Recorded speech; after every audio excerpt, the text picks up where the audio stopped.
So, in the quest to become the biggest Dragon Ball fan in the world, I recently decided to try and consume every piece of official Dragon Ball media I had yet to see. I've basically seen everything at this point. That is, with the exception of the Dragon Ball Heroes manga. Now, it's not like I didn't want to read this in the past, but sadly, we for some reason have never received an official translation, and navigating the internet for fan translations has always been kinda awkward. Nevertheless, I finally decided to dive into it. To do that, I wanted to download all of the fan-translated manga, so I could add them to my ever-growing Dragon Ball Stuff hard drive for easy consumption. However, I quickly learned there's seemingly no place to download them all. Due to that, my only option to download them was to go through manga streaming sites and download them one page at a time, which took like 6 hours to complete. But regardless, I can finally read the Dragon Ball Heroes manga. So where do I start? Well, with Dragon Ball Heroes Victory Mission, of course. Okay, let's see. What the? So, the thing about the Heroes manga is there are a ton of subnames for the manga, from Ultra God to Big Bang to Meteor Mission, but all of them are really just one very long continuous story. Many of you may have watched the promotional Heroes anime, which somewhat adapts the plot of this manga. However, due to their limited budget, they cut out a lot of the story, really only covering the most important bits. And very notably, the first arc about the Dark Demon Realm was entirely skipped over in the anime.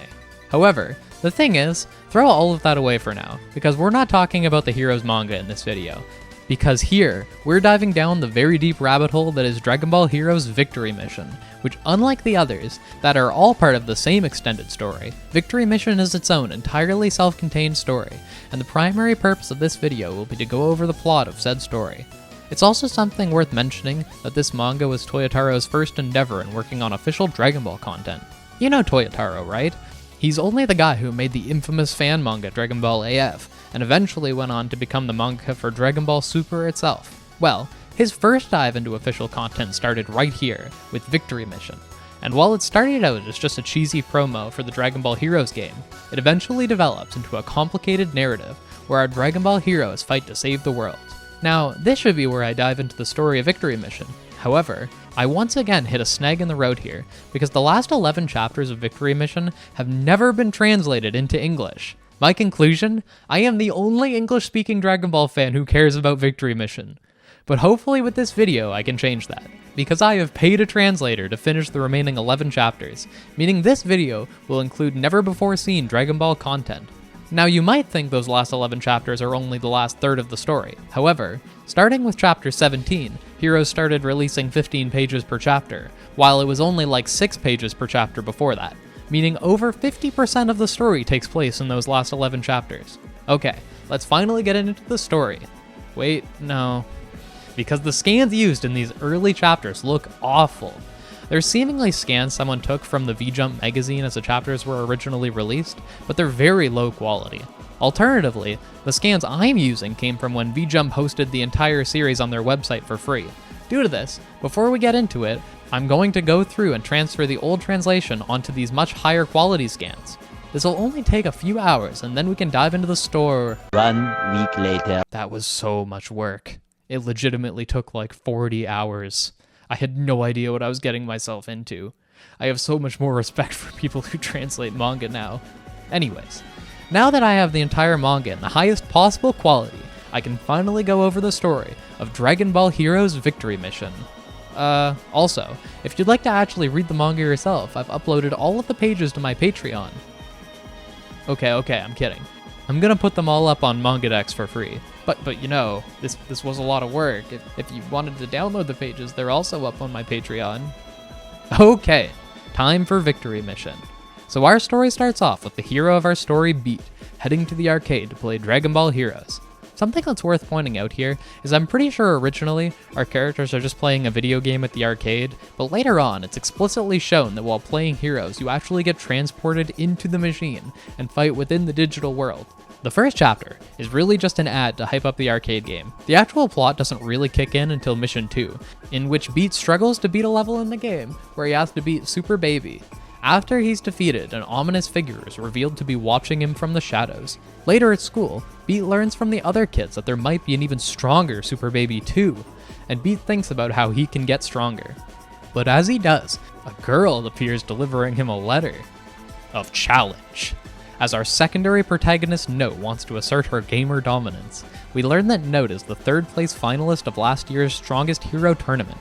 To prepare for said match, Beat is trained by his battle navigator Sora, who goes on to be extremely important later on. That is to say, Beat couldn't ask for a better teacher. They train for a while, and at the end of their training, Beat acquires a brand new card to be used in the match. That brings us to the duel in question, where it's revealed that Note has the Super Baby 2 card he had heard rumors about in school. He gets beat down pretty hard in the first 2 rounds, culminating in Note declaring that she can win despite being a girl. In response, Beat tells her that being a boy or a girl doesn't determine your strength. Then, with all the hero energy he saved, he unleashes his new trump card, Super Saiyan 4 Goku, who's able to overpower Super Baby 2 and narrowly win the match for Beat, leading into our fighters becoming friends. Now, a lot of this still just felt like a big commercial for heroes, but Toyotaro sprinkled in some actual themes and storytelling this time, and that lean towards becoming an actual story continues into Mission 4, where Note drags Beat along to a big Heroes tournament, where we find out she's a bit of a celebrity in the Dragon Ball Heroes tournament scene. The tournament itself turns out to be dictated by a lottery, only letting 16 random players actually participate in the main event, and while Note doesn't get picked, Beat does. Beat fights the announcer in the first round, and defeats him with the same strategy he used on Note, charging up his power so he can unleash a big finishing attack in the final round. After that, we're introduced to another participant named Erito, who has an extremely powerful collection of rare cards. After seeing Beat's second match, Erito is impressed, so he declares Beat his rival, promising to meet him in the finals, which leads into his semifinals match. But as the match starts, Note explains the pitfalls of relying exclusively on high-powered cards, telling Beat that ultra-rare cards usually have high energy costs, so Erito won't have enough energy to supply all of them, transitioning us into the match, where that exact thing plays out, as Erito is quickly dispatched by his opponent Froze.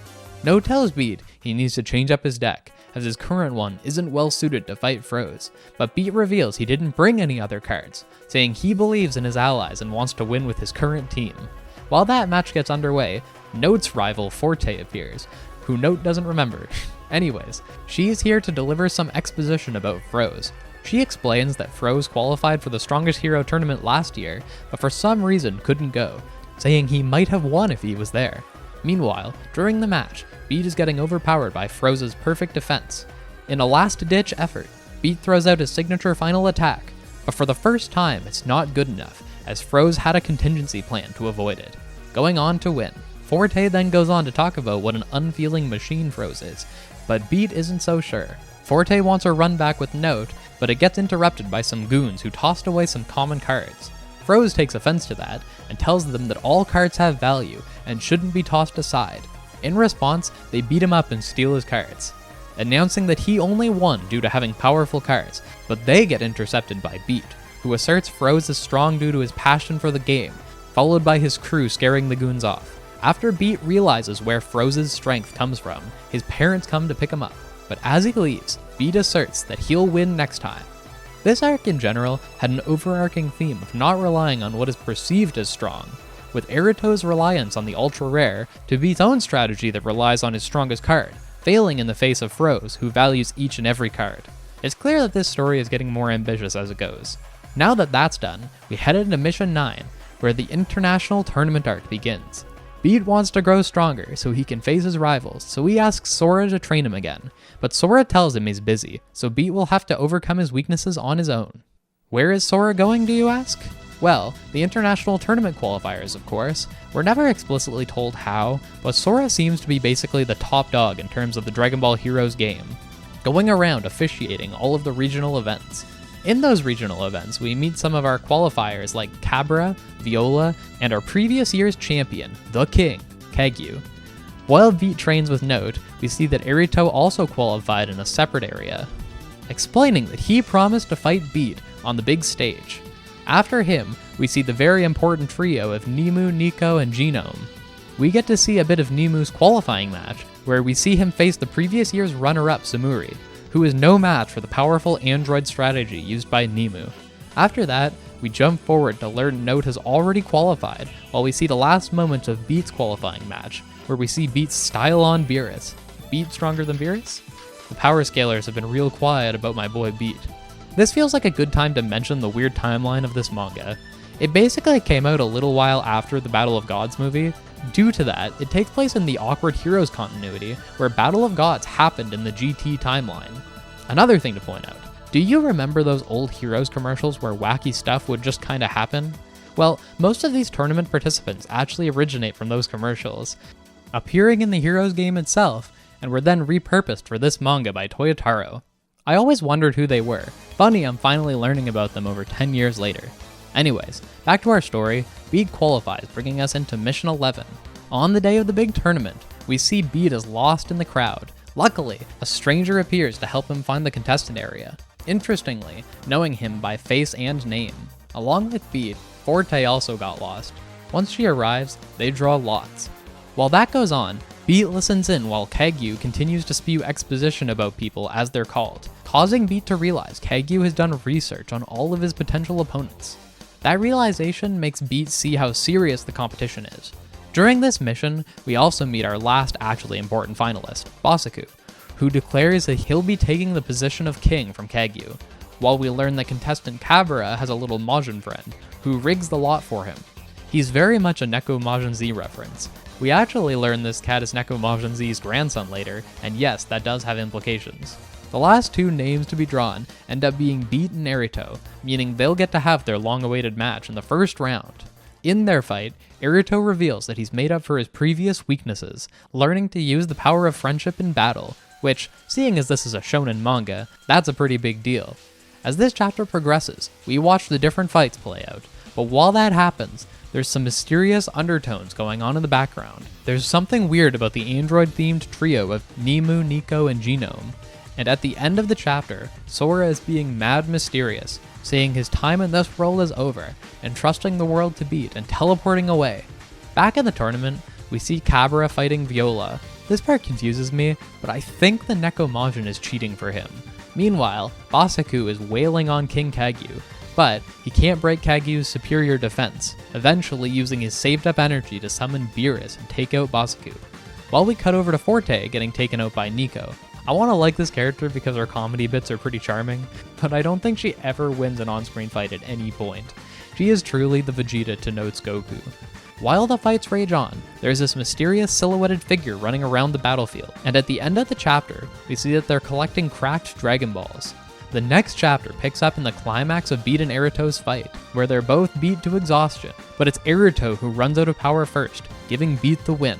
As the second round starts, the mysterious figure is revealed to be Dr. Otto, who tries to summon Shenron. But just like in Dragon Ball GT, these balls are at the final stage of their negative energy buildup. So instead of summoning Shenron, the Black Smoke Dragon appears, going on to kidnap the android trio of Nico, Nemu, and Genome. Meanwhile, some new characters appear, who seem to be allies of Sora. These two being Battle Navigators Momo and Tsubasa. However, these are not new characters. These two, along with the tournament announcer, are all the cast of the previous Heroes manga that I just found out existed, called Charisma Mission, which is yet another Heroes manga that has gone untranslated. If anyone watching could get me the scans for this manga, I'd appreciate it. Perhaps we can look into that in a future video. They go on to fill Bede and Note in on the lore, explaining that Sora trapped Dr. Otto in the battle area, but was unable to stop him from using the Dragon Balls, awakening the Shadow Dragons. We learn that while the Shadow Dragons are currently locked in the battle area, if left unchecked, they'll eventually break free and wreak havoc on the real world as well. Since Sora seemed to think one of the participants of the tournament would go on to save the world, Battle Navigators Momo and Tsubasa ask the fighters for their help. While everyone else agrees to help, Bede is hesitant, so the announcer Yoshito says they should give them time to think it over. Later the next day, we cut to Bede and Note having a conversation about what's happening on the school roof. There, we see that the black smoke of the Shadow Dragons is already beginning to bleed into the real world, showing how dire their circumstances are. While there, Note talks about how insane what's happening is. She goes on to have this nice moment where she tries to reassure Bede by theorizing that if the Dragon Balls have existed for long enough to build up negative energy, then surely there must have been other heroes in the past that saved the world before them, so it's simply their turn now. This brings up the elephant in the room. While not 100% confirmed, it's strongly implied that this story takes place in the distant future of Dragon Ball GT, with Kabura's Neko Majin friend being Neko Majin Z's grandson, all of the city locations being places from the Dragon Ball world, and the fact that the Dragon Balls exist. It's very likely that Bede is a descendant of Goku Jr. Anyways, after Note tries to reassure Beat, it's revealed Beat was never actually conflicted about helping. He was only hesitant due to needing his mother's permission, who immediately justifies his concern, as she is basically just Chi-Chi, who doesn't believe him and thinks he's just making stuff up. Luckily for him, his grandfather vouches for him, allowing him to join the crew, and with that, we have finally assembled the Dragon Ball Heroes. That closes off the National Tournament arc, and leads us into the final stretch of our story, that being the Shadow Dragons arc, which takes up over 50% of the story. We skip forward a bit, seeing our crew do training simulations. While Beat and Note pass with flying colors, Cabra is having issues. But regardless, it's time. 5 Shadow Dragons appear, so in order to fight them all, our crew has to each take on a dragon on their own. As the crew gets beamed into the battlefield, Tsubasa tosses Beat a mysterious capsule, and immediately on the other side, Beat encounters a Shadow Dragon possessed Nemu, who immediately demands a duel. Meanwhile, Cabra encounters a Majin named Salaga. As their fight starts, Beat uses the capsule, which we learn was an avatar upgrade, powering up our boy, letting him reach Super Saiyan 2. As the fight gets underway, we get to see how the Shadow Dragons are using their hosts against their will, and Beat gets pushed back by the 6-star dragon's signature move. Meanwhile, King Kagyu faces off with a newly possessed Basaku who wants his run back, while Froze encounters a possessed Frieza race avatar named Rizok. Back with Cabra, we learn Salaga is a bit of a freak, stealing Cabra's cat and tossing him into a mountain, which forces him to get serious for the first time in his life, using the upgrade capsule to power up and save his friend. Then, his cat Abra reveals due to Cabra saving him, he's accumulated 1,000 good deeds, which for some reason was enough to break the curse and restore his original Neko Majin form, revealing his true name to be Neko Majin V. There's actually a special chapter that covers how he got turned into a little cat in the first place, but you'll have to go read that one on your own. Back with Beat, Super 17 is dismantling his team, but Beat isn't worried, as he's got a new trick to bust out, that being Super Saiyan 3. Nemu is essentially no match for Beat's new state and gets low diff, leading to Beat forcing out the 6-star dragon, and after upgrading himself, Nemu gets the chance for revenge, completely ignoring her signature move. However, after being defeated, she's able to run away, and these doofuses just let it happen. Meanwhile, Kagyu fights Basaku, who says he's not possessed and is intentionally helping the Shadow Dragons for the power. Ever the Giga Chad, Kagyu decides this man needs to be humbled, so he demands an extra upgrade capsule for Basaku, as he doesn't want an unfair advantage. They power up and begin their match, with Kagyu declaring that he will break Basaku's spirit. And that's it. That's the end. Or at least, it has been for many years, as this is where the old team translating the manga quit, meaning very few of you who actually have read this manga were stopped at this point. But luckily for you, the wait is finally over, as like I said earlier, I have had all 11 missing chapters translated, so let's keep going. As their fight is about to start, the previous provincial runner-up Sumuri interrupts their fight, but quickly realizes his help isn't needed, so he departs, teleporting into the research lab, where he delivers some exposition, explaining that while our gang was out training, the Shadow Dragons took over the Dragon Ball Heroes tournament scene, hosting their own tournament, but it was all a trick for them to find fighters who they could possess. Luckily, some of our weaker side characters escaped before being taken over, and are now here to help, with Viola arriving to help Cabra, Forte appearing to help Note, and Erito showing up for Froze. We flash back to Erito and the crew after fleeing the trap, and they run into Froze's parents, who asks them to give Froze his old hero license that he forgot to take with him. After Froze easily defeats his first opponent, the dragon swaps him out for the previous tournament contestant Mizor, showing that they have a stockpile of potential hosts. They quickly dispatch of the possessed Mizor, once again forcing out the 2-star, but at that moment the 6-star arrives and gives 2 a power boost, that boost being enough to push back Froze, unfortunately also destroying his hero license that reminds him of his family. In response, Froze uses the upgrade capsule and delivers a decisive blow with his Spirit Excalibur, securing the Dragon Ball. Meanwhile, we see that Note and Forte are struggling against the evolved Nico, but that will have to wait as we get a slick transition back to Basaku vs Kagyu, where their Vegetas are evenly matched, before Kagyu's Super Saiyan 4 Vegeta falls under mind control, putting Kagyu on the back foot as he's getting overwhelmed by numbers. Jumping back to our girls, Note and Forte use the upgrade capsule, but for some reason, they can't tap into Super Saiyan 3 like Beat. While they continue to fight, Nico reveals why the Shadow Dragons are using hosts to fight. It turns out the damage the possessed fighters receive is all being collected to awaken the strongest shadow dragon, that being the 1-star. Note asks Nico why she's telling them this, revealing that Nico is still trying to resist control.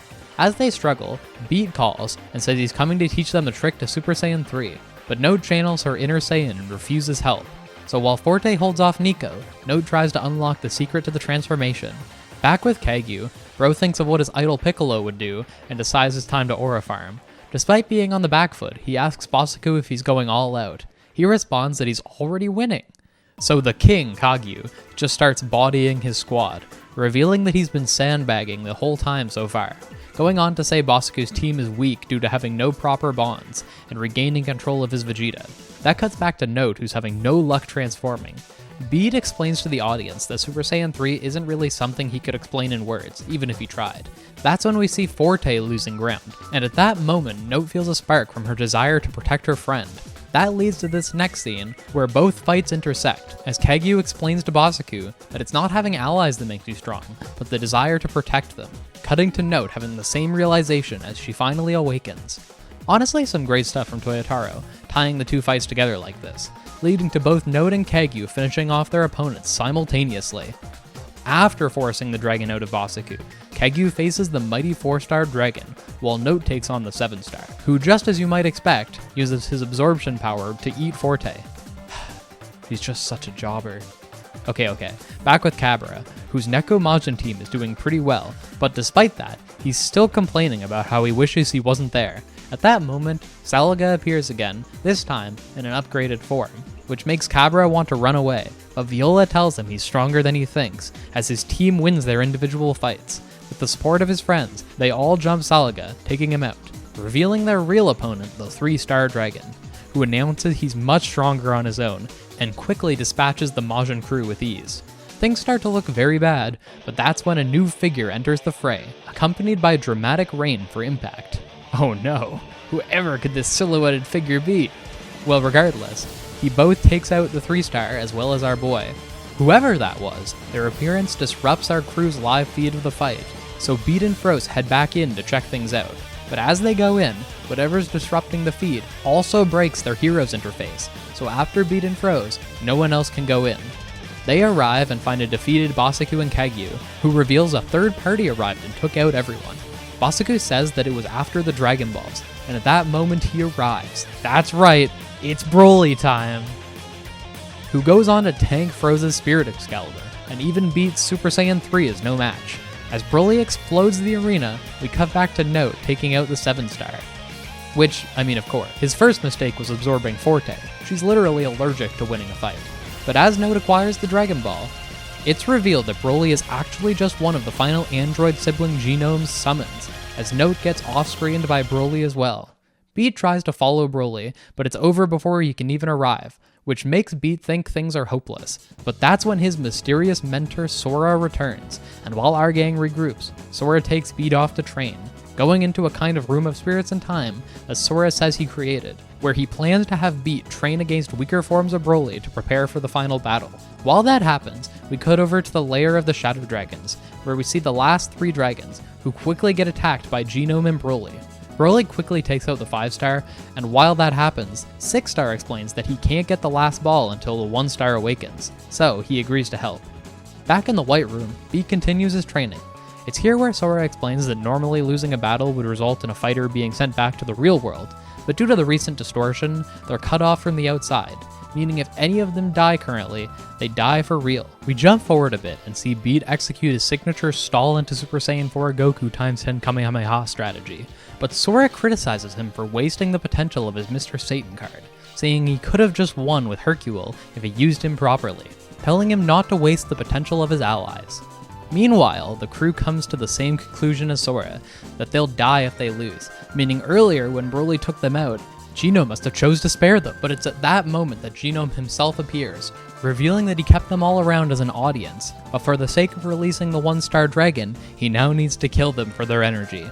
After another comedy bit from Beat's training, we cut back to the action, where Kagyu reveals Genome is still missing a Dragon Ball, as the 4-star dragon had faked Broly out, giving his ball to Kagyu before leading Broly away. That remaining ball forms a hero's card to fight alongside King Kagyu, and as Kagyu and the 4-star square up to take on Genome, we unfortunately run into the ever-approaching wall.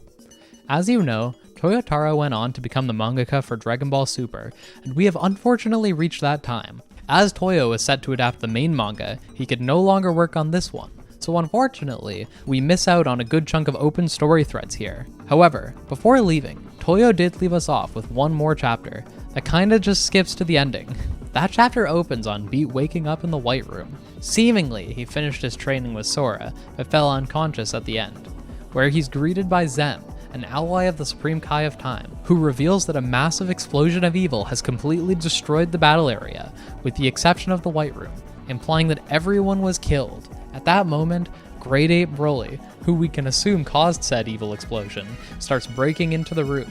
Zen tells Beat that the Supreme Kai of Time said that the Dragon Ball heroes will save the world, and that's when Beat tries one last-ditch effort and starts charging a Spirit Bomb, declaring that he's not fighting alone, believing that his friends somehow survived.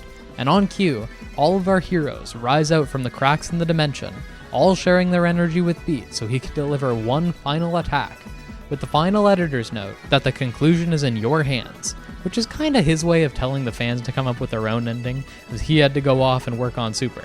But regardless, very recently he came back to do one more epilogue for the story, which I unfortunately don't have better scans for. In these final 3 pages, we see Beat fighting an Ultra Instinct, implying that a lot of time has passed, which then cuts to the heroes area, where we see an older version of our cast reminiscing about how they saved the world, having Beat suit up to take the place of his previous mentor Sora, as he goes on to guide the next generation, which was a nice send-off for not just this manga, but Heroes as a whole, as this marked the end of Dragon Ball Heroes. The kid Beat went on to mentor, being the protagonist of Heroes' successor, Dragon Ball Divers.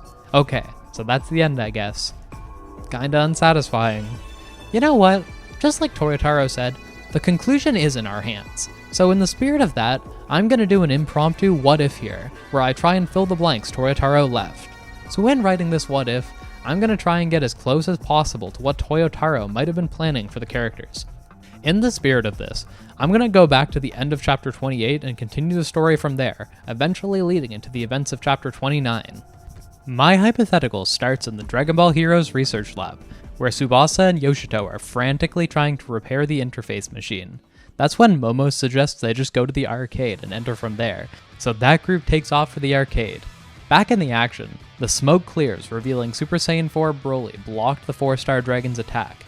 That leads into the 4-star fighting Broly while Genome and Kagyu have a 1v1. As that happens, the remaining team decides what they should do. They decide they need to try and support Kagyu, knowing how powerful Genome is. But Cabra is scared, so Note tells him to try and take out the 6-star instead, as that would stop the awakening of the 1-star, with Viola and the other Majin guy going to help him. Into the action, Note, Forte, and Froze all try to support the 4-star dragon against Super Saiyan 4 Broly. During that fight, we can give Forte a moment where she also achieves Super Saiyan 3, saying something about surpassing Note or something like that, while Froze could also achieve the Frieza Ray's 5th form, and with all 3 of them in their transformed states, they're able to fight evenly with Super Saiyan 4 Broly. Meanwhile, Kagyu and Genome are having a very intense 1v1. Basaku tries to join the fight, but realizes he's just not on their level, infuriating him. But in contrast to the usual themes of friendship and teamwork, Kagyu hypes up Basaku, saying, "The Basaku I know wouldn't give up. He'd stubbornly press onward to prove that he's the one and only strongest," which reignites the fire within him, causing him to throw himself at Genome with reckless abandon. Genome quickly sees an opening, but as he tries to go for it, Kagyu deflects the attack, filling in for Basaku's openings while he attacks, forcing Genome back. The fight against the 6-star could be more comedic, as she's just running away while our C team chases her. Now it's time to cut back to Beat training with Sora, where Beat's final lesson is an all-out fight against Sora himself. As they fight, Beat continues to lose ground to Sora's superior team management. Beat continues to get beat back over and over, but in the final round, Beat reveals that he hasn't been wasting his team at all, that everything has been setting up to support his final push, saying a flashy finish is just his style. Throwing his final attack, Sora tries to evade it like Froze did, but one of Beat's units prevents the escape. As he wins, Beat falls unconscious, with Sora commending him, though conflicted, since he basically just won using the same strategy he always does.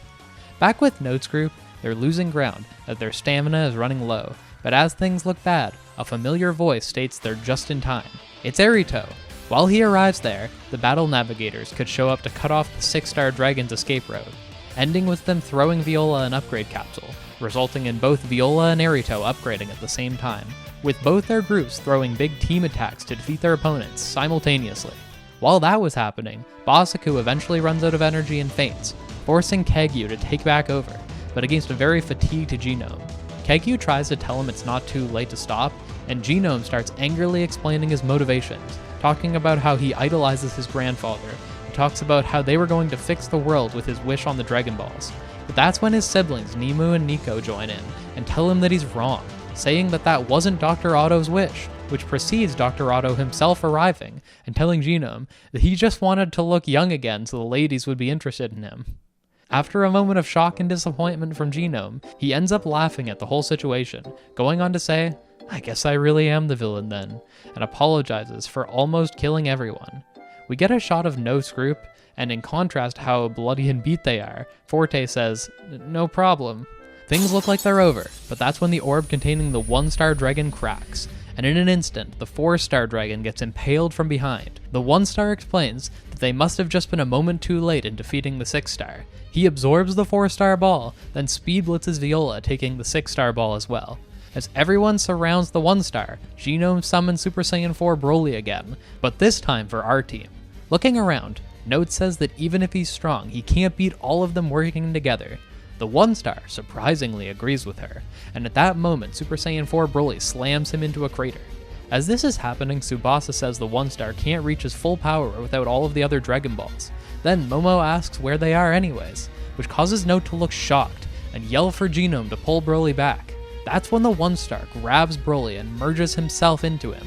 As the other Dragon Balls were in Broly's stomach from earlier, with all 7 balls, Broly explodes with power, his body seemingly not being able to contain all of his power.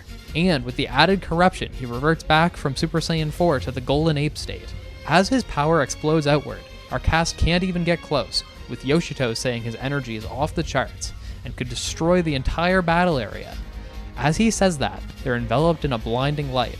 That causes us to merge back up with the events of Chapter 29, as Beat wakes up from his training, greeted by Zen, who tells him everything has been destroyed. Followed by the Golden Ape Broly breaking into their dimension as well, but Beat resolves himself, saying that he's not fighting alone, refusing to believe that his friends are gone, which follows with everyone emerging from the ground to share their power. This is where we have a brief flashback to the end of Beat's training, where Sora checks out how things are going, watching the 1-star as he awakens, causing him to teleport away, arriving at the Time Nest, where he pleads for the Supreme Kai of Time to help. She says her strongest patrollers are busy at the moment, but Sora says he already has a plan and just needs her help. The implication here being that Sora is a retired Time Patroller, by the way.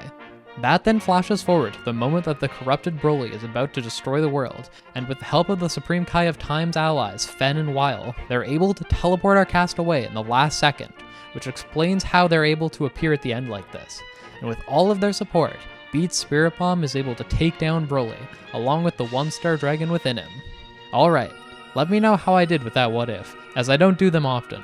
A few things I want to point out. While writing, there was a few things that had to happen. Due to this final shot of the gang giving Beat energy, I had to explain how everyone survived, explain how the group stuck in the real world got back in the game, then Narrator and Viola both have upgraded forms here, so we needed to give them both a moment. And most importantly, our villain Genome was also here at the end, meaning we had to give him a redemption arc before the end of the story. This is definitely my most ambitious video so far, but despite that, I'm kinda expecting it to not perform super well, since it's about heroes, but I'd be happy to be proven wrong. So let's find out. Regardless, I hope you have a great day, and I'll see ya next time.